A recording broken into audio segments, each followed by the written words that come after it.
and welcome back. Today I'm happy to have with us Sean Scally from the Trent Port Historical Society. Welcome, Sean. Thanks for joining us. Thanks, Wendy. Thanks for having me. It's great. So you're going to talk to us a little bit about the history of the hospital and when it goes way back to the golden days, and enlighten us a little bit. Well, of course, Trenton's been around quite a while, and it was a village was created in 1853, and then it became a town in 1881. So a lot of things happened in that period of time. There were other hospitals or hospital-like things back in the day. And in Trenton, before Trenton Memorial Hospital was, they had a little old building on Spring Street, and people could go there, you know, when they were really sick, but there was no doctors, and at that time you had to rely on the kindness of other people, but it was a place to separate the sick.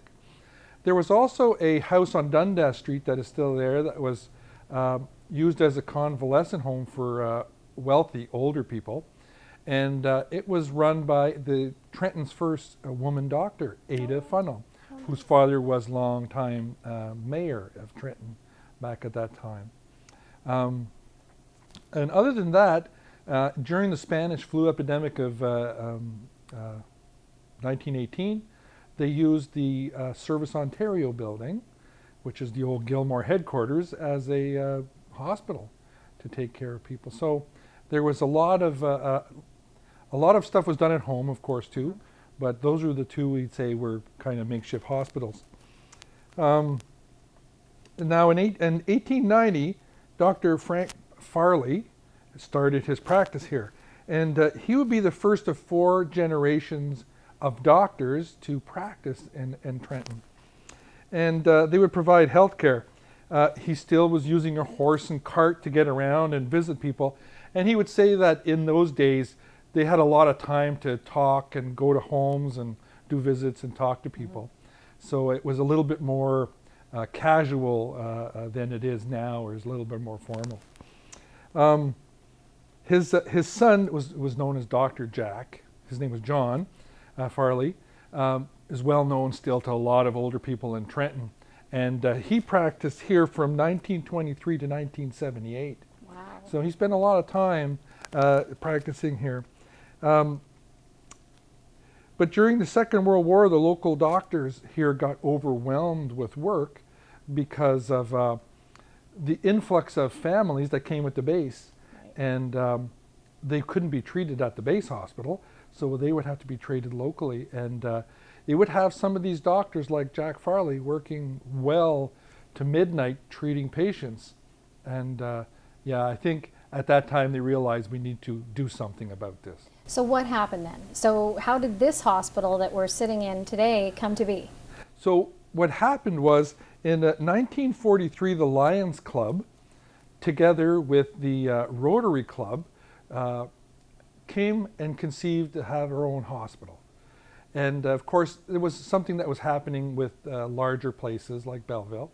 So they got their money together, and for $1,000, they bought 11 acres, which we're presently sitting on right now.